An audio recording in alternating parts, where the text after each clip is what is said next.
दोस्तों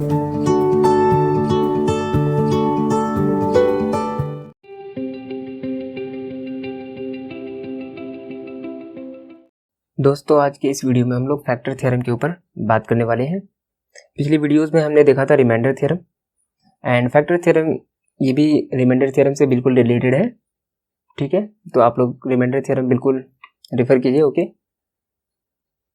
तो factor theorem को पढ़ने से पहले हमें समझना होगा कि फैक्टर एंड मल्टीपल्स ये दो टर्म आते हैं। इनके ऊपर हमने पीछे वीडियो में बात भी की है, ठीक है, बट फिर मैं कर ले रहा हूँ। तो क्या होता है, जैसे मान लेते हैं 16, हमारे पास एग्जाम्पल है 16, ठीक है। तो 16 को हम लोग क्या लिख सकते हैं, 4 इंटू 4। तो हम बोल सकते हैं ना ये जो 4 है मल्टीपल है ना, 4 4। तो हम बोल सकते हैं ना 4 जो है हमारा 16 का फैक्टर है। ठीक है, क्या बोल सकता हूँ, 4 is factor of 16। Clear. And इसी तरह से मैं 16 को ऐसे भी लिख सकता हूँ 2 इंटू 8। देख रहे हैं, तो फिर से क्या होगा, 2 is factor of 16, 8 is factor of 16। ये दोनों फैक्टर ही है आपस में, तो आपस में प्रोडक्ट में आ जा रहे हैं, तो ये फैक्टर होता है। ठीक है, ये हम लोग छोटे क्लास में पढ़े हुए होते हैं। एंड इसी तरह से मल्टीपल भी हैं। तो देखिए 2 और 8 क्या है, आपस में मल्टीपल हो जाते हैं, तो क्या होता है 16 मिलता है। मतलब हम बोल सकते हैं कि 2 जो है मल्टीपल ऑफ 16 जो है मल्टीपल ऑफ 2 है। ठीक है, तो उल्टा होता है, लेकिन इसमें क्या होता है 16 इज मल्टीपल ऑफ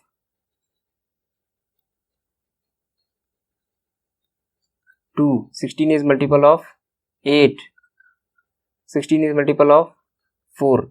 तो इस तरह से ये मल्टीपल होता है, इस तरह से ये फैक्टर होता है। ठीक है, एंड अगर मुझसे कहे कि डिविजिबल, तो डिविजिबल में भी इसी तरह होता है ना। तो फैक्टर जो है, फैक्टर एक्चुअली क्या है, डिविजिबल ही है ना। जैसे मैं अगर 16 को 4 से डिवाइड करूंगा तो मुझे 4 मिलेगा।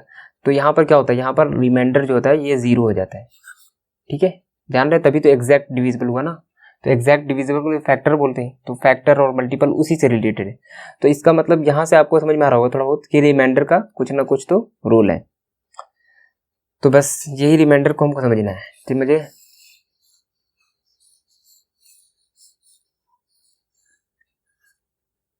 तो रिमाइंडर क्या है, जैसे हमने पिछले वीडियोस में देखा था कि हमारा जो डिवीजन एल्गोरिदम है वो क्या कहता है कि अगर px है एंड उसको gx से डिवाइड किया गया है, तो हम लोग इसको बोलते हैं px is equal to gx into qx plus rx। And यहाँ rx क्या है, ये हमारा रिमाइंडर है।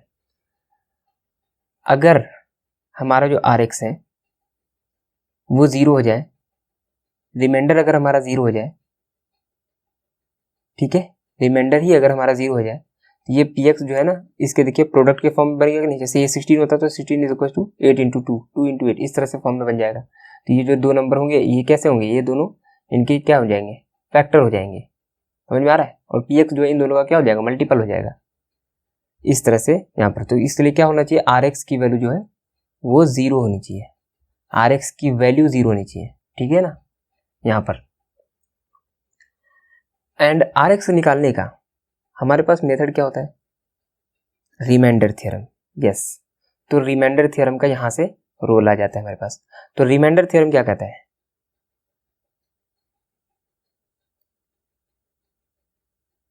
रिमाइंडर थ्योरम ये कहता है कि अगर हमारे पास कोई नंबर px है एंड इसको मैंने किसी नंबर अल्फा से डिवाइड किया, ठीक है, सॉरी, किसी हमारे पास कोई एक नंबर अल्फा है एंड हमने उसको डिवाइड किया, px को जो है हमने डिवाइड किया x माइनस अल्फा से।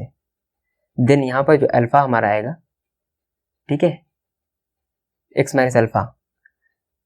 और अगर हम मुझे रिमाइंडर पता करना है, इन दोनों का रिमाइंडर क्या आ रहा होगा, तो रिमाइंडर के लिए हमें जस्ट क्या करना है, p अल्फा फाइंड कर लेना है। एंड यही रिमाइंडर थ्योरम होता है, पढ़ चुके हैं। तो रिमाइंडर थ्योरम अब यहीं से हमको इस्तेमाल करना है। अगर रिमाइंडर थ्योरम में p अल्फा की वैल्यू 0 आ जाए, दैट मीन्स r की वैल्यू 0 होगी। एंड अगर r की वैल्यू 0 हो गई मीन्स रिमाइंडर 0 हो गया, तो ये तो यही कंडीशन बन जाएगा ना, px is equal to gx into qx, only multiples आ जाएंगे और मतलब प्रोडक्ट फॉर्म में बन जाएगा। एंड ये क्या होगा, फैक्टर्स हो जाएंगे। ठीक है ना, मतलब टुकड़ी में तोड़ा जा सकता है ना, अभी तो ये नहीं तोड़ा जा रहा ना, इसे फैक्टर मतलब होता है टुकड़ा, ठीक है ना, टुकड़े में तोड़ा जाएगा। पी एक्स को हम लोग जी एक्स इंटू क्यू एक्स इस तरह से तोड़ सकते हैं, क्लियर है। तो इस तरह से आर एक्स वैल्यू जो है, ये जो प्लस में जो टर्म है यहाँ पर वो गायब हो जाएगी और ये हमारा बच जाएगा। और ये क्या है, प्रोडक्ट में है, एंड प्रोडक्ट में हो जाएंगे तो वो उसके फैक्टर और मल्टीपल के फॉर्म में हम लोग बता सकते हैं उसको। तो इस तरह से हमारा रिमाइंडर थ्योरम इसमें रोल होगा। इट मीन्स कि रिमाइंडर फैक्टर थ्योरम क्या है, factor theorem is special case of remainder theorem. हमने क्या पढ़ा कि हमारा रिमाइंडर थ्योरम क्या कहता है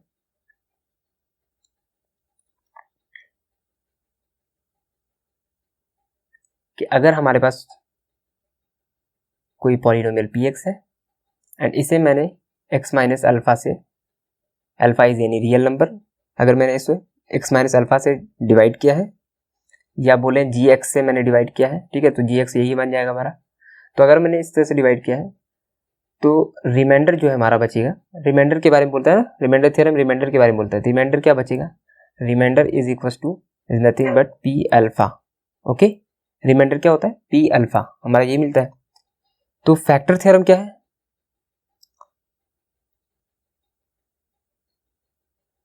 फैक्टर थ्योरम यही कहता है कि अगर कोई पॉलिनोमियल है उसको किसी और नंबर से डिवाइड किया गया है, ठीक है, अगर वहां पर रिमाइंडर की वैल्यू 0 हो जाए, दैट मीन्स वो जो पी एक्स था अपॉन में एक्स माइनस अल्फा है, ये जो है कंप्लीटली डिविजिबल हो जाएंगे। ये क्या होंगे, कंप्लीटली डिविजिबल हो जाएंगे।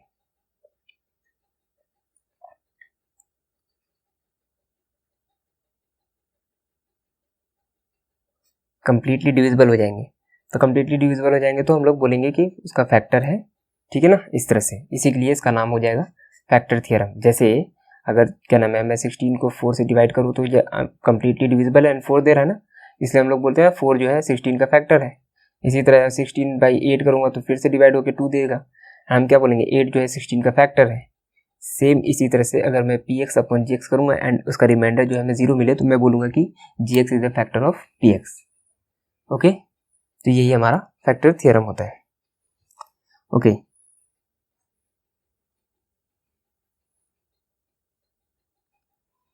ये हमारे पास बुकिश डेफिनेशन है फैक्टर थ्योरम का कि लेट हमारे पास पी एक्स पॉलिनोमियल है जिसकी डिग्री 1 और उससे ज़्यादा है एंड अल्फा हमारे पास कोई रियल नंबर है।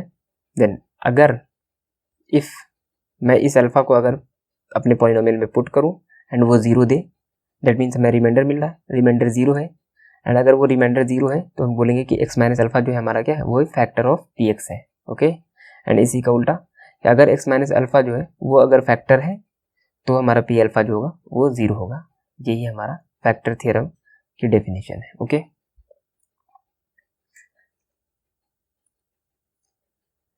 देन चलिए प्रूफ, इसका फैक्टर थ्योरम का हम लोग थोड़ा सा प्रूफ भी देख लेते हैं। When P X is divided by, हम इसी का प्रूफ कर रहे हैं, ठीक है, ये जो है इसी का प्रूफ कर रहे हैं। When P X is divided by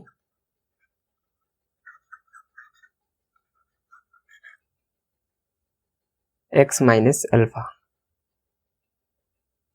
जब हम पी एक्स को एक्स माइनस अल्फा से डिवाइड करेंगे तो उस वक्त हमारे पास क्वेश्चन आएगा, then let Q X be quotient and by remainder theorem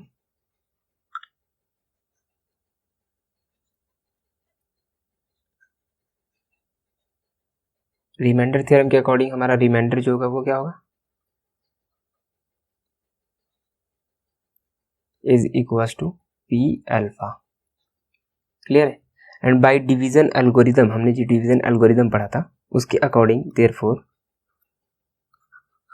by division algorithm P X is equals to multiple of X minus alpha and quotient that means Q X plus remainder that is P alpha, ये बन जाएगा। तो अब यहां से दो case हो जाएंगे। हमारा क्या बना था, P X is equal to X minus alpha into Q X plus R X, जिसको हम लोग पी अल्फा हमने फाइंड किया है ना। तो अब यहाँ पर ये होगा, अगर इफ पी अल्फा की वैल्यू जो है वो जीरो है, if P alpha is zero, then हमारा ये जो इक्वेशन है, इक्वेशन फर्स्ट टर्म मान लेते हैं इसको, तो ये कैसा बन जाएगा, that is P X is equal to X minus alpha into Q X. Therefore, अब ये प्रोडक्ट में आ गया ना, तो हम लोग क्या बोल सकते हैं, therefore x minus alpha is factor of P x. Clear हुआ, तो ये हो जाएगा पहला पार्ट। एंड सेकेंड पार्ट इसी तरह से, if x minus alpha is factor of P x, अगर एक्स माइनस अल्फा जो है हमारे पी एक्स का जो है फैक्टर है, इस पी एक्स का फैक्टर है, देन पी एक्स हमारा क्या होगा, वो x minus alpha into sum polynomial Q x है ना। तो ये हम लिख सकते हैं, कोई पॉलिनोमियल क्यू एक्स है एक्स माइनस अल्फा। अगर जैसे मुझसे बोले कि भाई 12 जो है वो 4 का फैक्टर है, तो मतलब कैसे होगा, दैट इज 4 इंटू समथिंग, ये तो होगा तभी, एंड 4 3 क्या होता है 12 हो जाता है, ये मिल जाएगा। तो यहाँ पर 4 में मुझे मालूम है, तो इसके बारे में तो नहीं मालूम है, इसके बारे में तो ये एक्चुअल नंबर था इसलिए मालूम हो चुका, बट यहाँ पर नहीं मालूम। यहाँ हम लोग एक क्यू एक्स हमारे पास पॉलिनोमियल हो जाएगा, बट इसके बारे में मालूम है ना, ये बोल रहा है कुछ, ये खुद बोल रहा है कि एक्स माइनस अल्फा जो है ये फैक्टर है, तो पी एक्स को हम इस तरह से लिख सकते हैं। एंड अगर इस तरह से लिखेंगे, तो अगर मैं एक्स की वैल्यू अल्फा पुट करूँ, put X is equal to alpha, then ये क्या हो जाएगा, P alpha is equal to zero. तो यहाँ से हमें क्या मिलेगा कि पी अल्फा क्या होगा, जीरो। यानी दोनों प्रूफ हो गया कि अगर पी अल्फा की वैल्यू जीरो है तो एक्स माइनस अल्फा क्या होगा, उसका फैक्टर होगा। एंड अगर एक्स माइनस अल्फा कोई बोले, हमारे पास कोई पी एक्स एक नंबर है एंड अल्फा कोई रियल नंबर है, एंड वो बोले कि एक्स माइनस अल्फा जो है हमारा फैक्टर है, तो हम बता सकते हैं कि पी अल्फा क्या आएगा, जीरो आएगा।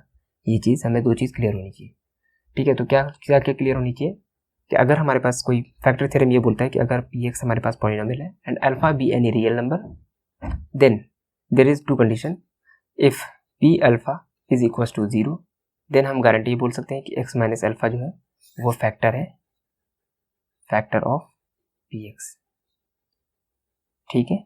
एंड सेकेंड ये बोल सकते हैं, अगर हमसे बोल दे कि एक्स माइनस अल्फा जो है ये फैक्टर है, इज फैक्टर, ये हमें गिवन होगा एंड ये हम इसके अकॉर्डिंग बोलेंगे। एंड इसी तरह ये हमें गिवन होगा x minus alpha is factor of P x, तो इसके अकॉर्डिंग हम ये बोलेंगे क्या, कि पी अल्फा की वैल्यू जीरो आएगी, ठीक है। तो दोनों एक ही बात है, बस उल्टा है, समझ लेना है, ओके। देन इसके ऊपर कुछ क्वेश्चन करते हैं। ये हमारे पास क्वेश्चन है, if P X is this and G X is this, then check whether G X is a factor of P X और नॉट। तो मुझे पता करना है जी एक्स जो है इसका फैक्टर है नहीं, तो क्या काम करना होगा, मुझे जी एक्स की वैल्यू को जीरो के इक्वेट करना होगा ताकि मैं एक्स की वैल्यू निकाल सकूं। तो यहाँ से मैं जी एक्स को जीरो के इक्वेट करता हूँ एंड यहाँ से मुझे एक्स की वैल्यू निकलनी है, X by three minus 1/4 is equal to zero, then X by three is equal to 1/4 and X is equal to 3/4। यहाँ से एक्स की वैल्यू क्या आई, यही हमारा कोई अल्फा है, समझ में आ रहा है, वहाँ जो हम अल्फा अल्फा बांध रहे थे वो हमारा अल्फा यही है, ठीक है। तो अब इस अल्फा को मैं इसमें पुटअप करूँगा, ठीक है, एंड हमें पता चलेगा कि अगर पी अल्फा की वैल्यू जीरो आ रही है या नहीं। तो मैं क्या करूँगा, पी 3/4 निकालेंगे, 8 into 3/4 cube minus 6 into 3/4 square minus 4 into 3/4 plus 3, ठीक है। देन 8 इंटू 3 का क्यूब क्या होता है 27 एंड 4 का क्यूब क्या होता है 64 minus 6 into 3 square is 9 and 4 square 16, minus 4 to 4 cancel आ गया एंड माइनस 3 एंड प्लस 3, ठीक है। एंड यहाँ से ये दोनों कैंसिल हो जाएंगे आपस में एंड 8 8 जा, ठीक है। एंड इसे कर लेते हैं, ये क्या हो जाएगा हमारे पास 2 3 जा एंड 2 8 जा, क्लियर। तो ये क्या बचा 27 डिवाइडेड बाई 8 माइनस 3 9 जा 27 डिवाइडेड बाई 8 एंड ये क्या देगा 0 देगा। दैट मीन्स हमारे पास जो अल्फा था पी अल्फा, यानी कि पी हम लोग क्या बोलेंगे therefore P3/4 is equals to 0, hence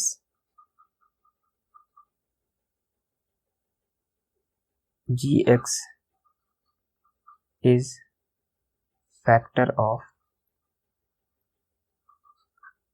Px, clear. इस तरह से हम बोल देंगे, ओके। देन नेक्स्ट हमसे कहा जा रहा है कि x माइनस ए हमारा फैक्टर है, ठीक है ना। पिछले वीडियो में चेक करना था, इस वीडियो में बोल रहा है कि ये फैक्टर है इसका एंड हमसे पता करना है a की वैल्यू, ओके। तो हम इसे gx मान लेते हैं, let gx is equals to x minus A and px is equals to x cube minus A x square plus 2x plus a minus 1. And according to question, if gx is factor of px, अगर gx जो है factor है px का, then by factor theorem क्या होगा कि x is equals to a, है ना।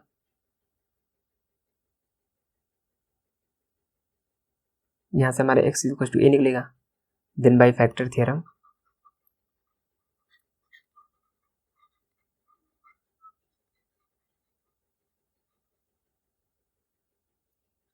p ऑफ a, वो कहां से आ रहा है, a कहां से ला रहा हूं मैं, यहां से ला रहा हूं x माइनस a को सॉल्व करके। क्या किया मैंने, gx को 0 के इक्वेट किया एंड यहां से हमें क्या मिलेगा x is equals to a, यहां से। तो मैं क्या बोलूंगा कि then by factor theorem PA is equals to 0, clear है, बिकॉज gx जो है फैक्टर है px का, तो PA क्या देगा हमें 0 देगा। तो मैं क्या करूंगा, इसको सॉल्व करूंगा एंड PA यानी a को इसमें सब्स्टिट्यूट कर दूंगा। तो ये क्या देगा PA a cube minus a into A square plus 2 into A plus a minus 1 and a cube and ये a क्यूब, ये गेट कैंसिल हो जाएंगे, प्लस 2a क्या प्लस a क्या हो जाएगा प्लस 3a माइनस 1 एंड ये इक्वल टू क्या है 0 है, तो इधर भी इक्वल टू 0। यहाँ से क्या आएगा a is equal to 1/3, okay. तो ये हमारा आंसर हो जाएगा, आई होप क्लियर हुआ होगा, ओके। नेक्स्ट हमसे पूछा जा रहा है कि for what value of m this is divisible by this, मतलब इसको अगर इससे डिवाइड कर जाए तो किस वैल्यू m की किस वैल्यू के लिए ये सेटिस्फाई कर जाए। दैट मीन्स ये इसको कम्प्लीटली डिविजिबल करेगा। इसका मतलब ये हुआ कि जब इसको डिवाइड करेंगे रिमाइंडर क्या आना चाहिए 0 आना चाहिए, तो बस रिमाइंडर थ्योरम एंड इसी को फैक्टर थ्योरम को लगाएंगे। यहाँ से हमारा x की वैल्यू क्या निकलेगा, x plus 2 is equals to 0 and x is equals to minus 2। And अगर मैं इसे px मानूं तो मुझे क्या करना है एक्चुअली, अगर ये वैल्यू इसको कम्प्लीटली डिवाइड करेगा, अगर x प्लस 2 इसको कम्प्लीटली डिवाइड करेगा, ठीक है, तो उसके लिए क्या होना चाहिए p of minus 2 should be 0, है ना। रिमाइंडर को 0 होना पड़ेगा, रिमाइंडर 0 नहीं होगा तब तक तो कम्प्लीटली डिविजिबल होगा नहीं, एंड p ऑफ माइनस 2 0 कर देंगे तो हमें यहाँ से पता चल जाएगा। तो ये क्या हो जाएगा minus 2 cube minus 2m into x is minus 2 square plus 16 is equals to 0 and इसे सॉल्व करेंगे, माइनस 2 का क्यूब क्या आएगा माइनस 8 एंड माइनस 2 का स्क्वायर क्या होता है ये होता है +4 एंड +4 इंटू -2 क्या हो जाएगा -8m, ठीक है, एंड +16 इज इक्वल टू 0। यहाँ से सॉल्व करेंगे, -8m 16 -8 कितना देगा, +8 देगा, इज इक्वल टू 0, एंड यहाँ से 8m is equal to 8, m is equal to 1 for value of m 1, m is equal to 1, ठीक है ना। ये वैल्यू सेटिस्फाई कर जाएगा, यानी कि x+2 जो है इसे डिवाइड कर देगा कम्प्लीटली। ओके, तो वो वैल्यू क्या आ रही है, m is equal to 1। Okay, next हमसे क्वेश्चन पूछा जा रहा है कि विदाउट एक्चुअल डिवीजन, ठीक है, ये बोल रहा है कि डिवीजन नहीं करना है, ठीक है ना। जो डिवीजन हमने मेथड सीखा था उस मेथड से नहीं, बल्कि आप इस मेथड से बताइए, factor theorem and dependent theorem, इस मेथड से बताइए कि ये जो है क्या प्रूव करना है, बताना नहीं प्रूव करना, बल्कि x² + x - 6 जो है इसको कंप्लीटली डिवाइड करेगा, ठीक है, यानी कंप्लीटली एग्जैक्टली डिविजिबल है, मीन्स रिमाइंडर क्या आ रहा होगा, 0 आ रहा होगा। अब तक तो हम लोग क्या करते थे कि हमारे पास इस टाइप का नंबर आता था, इसको हम लोग gx मानते थे एंड gx को 0 की इक्वेट कर देता था, बट gx को 0 की इक्वेट तो कर दूंगा, x की वैल्यू ही नहीं पता कर पाऊंगा, बिकॉज ये तो हमने पढ़ा ही नहीं अभी। तो क्लास 8th में हमने फैक्टराइजेशन सीखा है थोड़ा बहुत, का इस्तेमाल यहाँ पर हम लोग करेंगे, ठीक है। तो मेथड वही है, सिंपल, हमें gx को 0 करना है, बट मुझे gx को जो है ना सिंपल फॉर्म में ब्रेक कर लेना है, फैक्टराइज कर लेना है, तब उसके बाद हम अप्लाई करेंगे, ठीक है ना। तो x² + x + -6 जो है ये बाई स्प्लिटिंग मेथड से मैं कर रहा हूँ, ठीक है। x² + x - 6 को मैं इस तरह से लिख सकता हूँ, x², इस -6 को के हिसाब से तोड़ना है इस x को, तो इस x को मैं लिख सकता हूँ +3x - 2x, देखिए +3x - 2x करूँगा तो +x बन जाएगा, एंड 3 इंटू -2 करेंगे -6 आ जाएगा, एंड x इंटू x करेंगे x² आ जाएगा, क्लियर। तो इस तरह से ये ब्रेक होता है, एंड -6 हमारा जगह पर, देन x कॉमन लेंगे तो ये क्या बनेगा, x + 3, एंड -2 कॉमन लेंगे, x + 3, then x - 2 into x + 3, तो ये हमारा फैक्टर निकल गया है, इसका जो है फैक्टराइजेशन ये हुआ, क्लियर है ना, इसका ये फैक्टराइजेशन है। ओके, तो गाइस मुझको ये बताइए, अगर जैसे मैं बोलूँ 16 जो है ये 8 डिवाइड करता है 16 को, अच्छा 8 को मैं लिख सकता हूँ ना, 8 इज इक्वल टू 2 इंटू 4 लिख सकता हूँ एग्जैक्टली, तो मैं ये बोल सकता हूँ ना 16 डिवाइडेड बाई 2 इंटू 4, तो मैं ये बोल सकता हूँ 2 जो है 16 को, 2 जो है 16 का फैक्टर है, दैट मीन्स 2 जो है 16 को कम्प्लीटली डिवाइड करेगा, 4 जो है 16 का फैक्टर है, एंड 4 जो है 16 को कम्प्लीटली डिवाइड करेगा। कब, जब 16 जो है खुद जिस नंबर से डिवाइड हो रहा है वो फैक्टर हो 16 का, क्लियर है। ये नहीं कि जैसे मैं ले लूँ 15 डिवाइडेड बाई 4, ये मुझे मालूम है कि ये फैक्टर नहीं है, बट मैं कैसे बोलूँगा, 6 ले लेते लेट सपोज, तो यहाँ पर क्या होगा 15/6 को हम लिख सकते हैं 3 इंटू 2, 3 से तो 15 का जो है 3 जो है 15 का फैक्टर है, बट 2 जो है 15 का फैक्टर है नहीं। और ये ऐसा हुआ क्यों, बिकॉज हमने यहाँ पे गलती किया है चूज करने में, 6 जो है 15 का फैक्टर नहीं है, तो उसका जो मल्टीपल होंगे या उसके जो, ठीक है, फैक्टर्स होंगे वो भी उसके, क्लियर है कि उसमें वो भी नहीं देगा, ठीक है ना, दैट मीन्स वो भी उसका फैक्टर नहीं होगा। हाँ, इस केस में जो है 1 हो गया बट 1 नहीं हुआ, तो और ऐसा ही होगा, 1 होगा 1 नहीं होगा, क्लियर है। उसी तरह मैं 4 लेता तो 4 लेता तो 2 इंटू 2 करता तो दोनों नहीं होता, ठीक है। तो यानी कि कंप्लीट फैक्टर नहीं बनेगा एंड वो उसका फैक्टर नहीं बनेगा, इसलिए ये चीज़ हमें सेटिस्फाई करना होगा यहाँ पर कि जब ऊपर जो नंबर है, अगर मैं फैक्टर पूछूं तो अगर 16 जो है 8 जो है 16 का फैक्टर है, तो 8 के जितने मल्टीपल्स होंगे वो भी 16 के फैक्टर होंगे, 8 के फैक्टर्स होंगे, सॉरी 8 के जितने फैक्टर्स होंगे वो भी 16 के फैक्टर होंगे, ठीक है ना, क्लियर है। जैसे 8 के फैक्टर कौन कौन है, 2 और 4, तो अब 2 और 4 भी 16 के फैक्टर है, यहां पर भी वही होगा। ये कह रहा है कि ये जो नंबर है ये मैं बोलूँ तो एक तरह से इसका जो फैक्टर है, ये नंबर जो है इसका फैक्टर है, एंड इस नंबर का फैक्टर ये है, तो मैं ये बोल सकता हूँ x-2 and x+3 both are factor of this. Clear है? तो इसके लिए दोनों को इसका फैक्टर बनना पड़ेगा, तभी जाके सेटिस्फाई होगा कि ये भी इसका फैक्टर है। ठीक है ना? तो ये चीज़ हम यहाँ पर इस्तेमाल करने वाले हैं।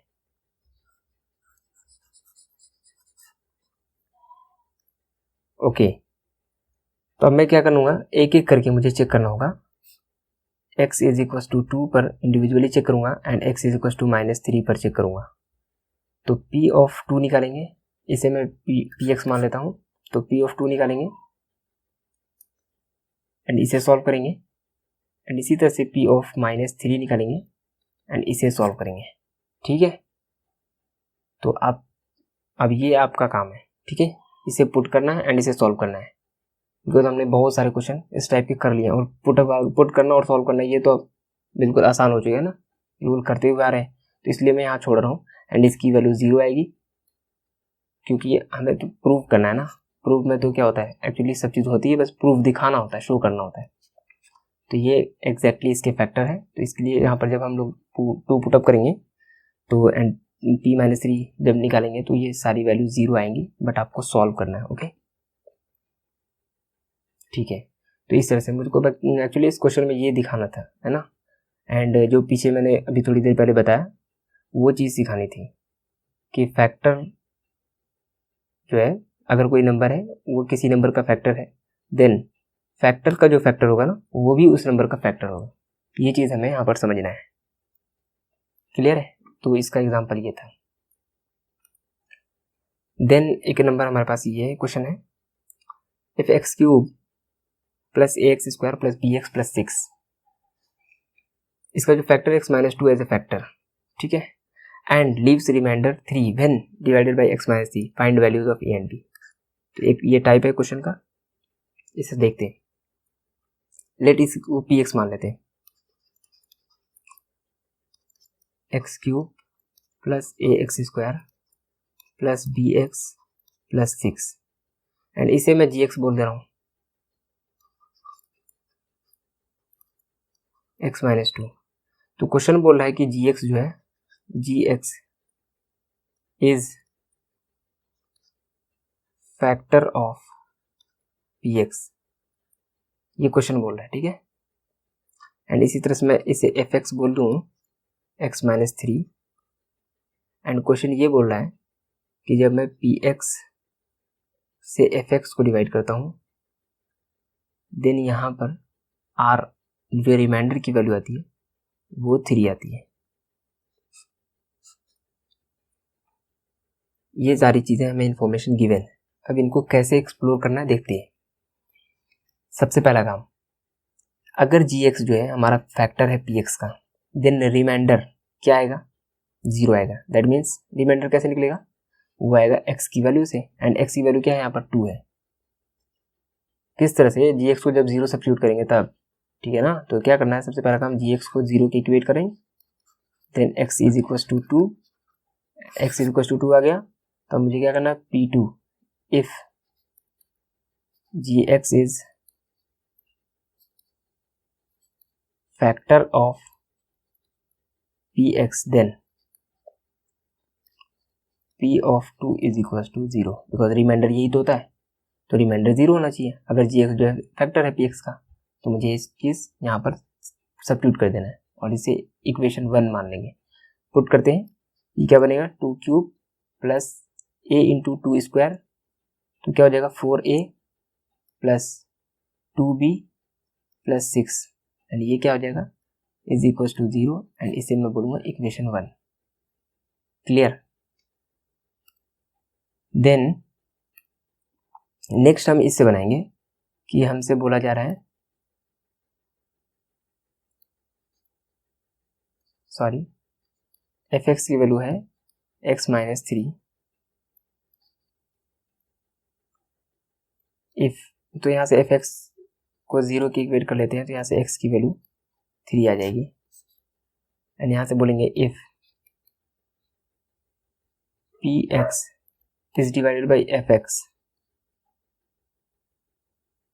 PS is when divided by fx then leaves remainder is equals to 3, यही था ना, रिमाइंडर 3 शो लीव कर रहा है, ठीक है। तो अगर रिमाइंडर 3 निकाल रहा है एंड हमको बताइए कि बाय रिमाइंडर थ्योरम रिमाइंडर की वैल्यू क्या होगी, by remainder theorem remainder is equals to क्या होगा, P ऑफ 3, fx की जो 0 की इक्वेटिंग वैल्यू है उसके बराबर होगा P3 एंड P3, अब P3 की वैल्यू अगर रिमाइंडर 3 है एंड P3 भी रिमाइंडर है तो P3 और 3 तो बराबर होंगे, इट मीन्स P3 जो है वो हमारा 3 है एंड इसको हम लोग सब्स्टिट्यूट करेंगे फिर से Px वाली इक्वेशन में एंड Px का इक्वेशन क्या था हमारे पास, ये x cube plus x square plus b x, तो 3 cube plus a x square that means 9a plus b x means 3b and अगला क्या था प्लस 6 इज इक्वल टू 3, इसे हम लोग बोलेंगे इक्वेशन नंबर 2 एंड 2 इक्वेशन बना, 2 वेरिएबल है ए एंड बी, इन दोनों को सॉल्व करेंगे हमें आंसर मिल जाएगा। ओके तो चलिए सॉल्व कर लेते हैं। सबसे पहले पहला इक्वेशन लिख लेते हैं, 2 क्यूब क्या है 8 प्लस 4a, सॉरी इसको सॉल्व कर लेते हैं, 8 एंड इधर 6 14, क्या हो जाएगा 8 प्लस 6 14, तो 14 plus 4a plus 2b is equal to 0, ये हो गया हमारे पास पहला इक्वेशन। एंड इसी तरह से दूसरा इक्वेशन क्या है, 3 क्यूब दैट इज क्या होगा 27 एंड 27 प्लस 6 क्या हो जाएगा 33, तो यहाँ क्या बनेगा 33 प्लस 9a प्लस 3b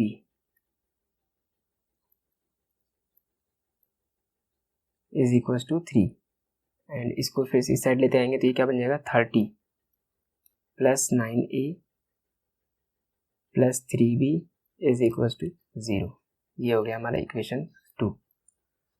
तो अब आपकी मर्जी इसको किस मेथड से सॉल्व करेंगे,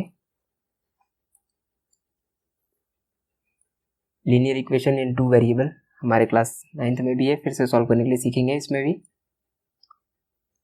बट चलिए इसमें यहाँ पे हम लोग सब्स्टिट्यूशन मेथड हम लोग देखते हैं, ठीक है उसी से करते हैं। तो उस मेथड के अकॉर्डिंग क्या होता है, हम फर्स्ट इक्वेशन को पकड़ेंगे, यहाँ से एक वैल्यू को निकालेंगे, ठीक है, तो क्या करेंगे 4a plus 2b is equal to minus 14, then 4a is equal to minus 14 minus 2b and a की वैल्यू यहाँ से क्या आ जाएगी माइनस 14 माइनस 2b अपॉन 4, ये आ गया ना। अब इस वैल्यू को पुट करना है सेकेंड इक्वेशन में, पुट इन इक्वेशन 2, तो क्या देगा 30 plus 9 into minus 14 minus 2b upon 4 plus 3b is equal to 0 and इसे सॉल्व करना है।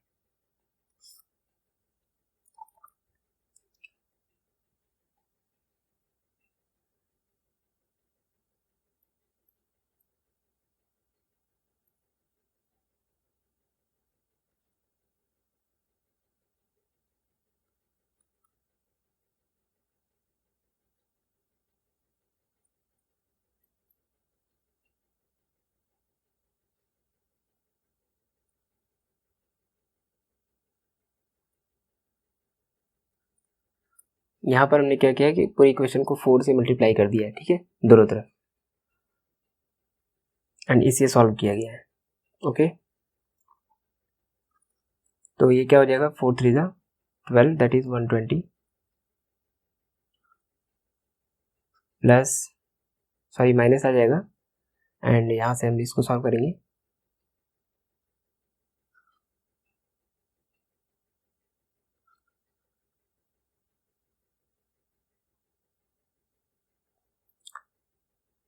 माइनस 18b प्लस 12b कितना हो जाएगा, ये हो जाएगा -6b is equal to 0 and 120 minus 126 कितना आएगा, -6b is equal to 0 and यहाँ पे हम सॉल्व करेंगे इसको तो हमारा b की वैल्यू क्या आ जाएगा, ये इस साइड जाएगा तो +6 हो जाएगा, ठीक है। तो यहाँ से क्या बनेगा, -6b is equal to 6 and यहाँ से b की वैल्यू क्या आ रही है, -1, ओके। तो इसको बिल्कुल मैंने स्लो एकदम सॉल्व किया है ताकि आपको बिल्कुल समझ में आ जाए। इस तरह से हमें क्वेश्चन को सॉल्व करना है, ओके।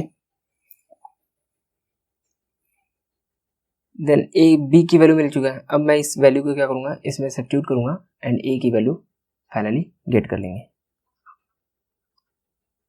-14 -2 इंटू -1 क्या हो जाएगा, +2 डिवाइडेड बाई 4 एंड -14 +2 क्या होता है, क्योंकि -12 -12/4 क्या देगा, -3, ठीक है। यहाँ से ए की वैल्यू एंड यहाँ से बी की वैल्यू, हमारा क्वेश्चन एंड हो जाता है, ओके। Thank you.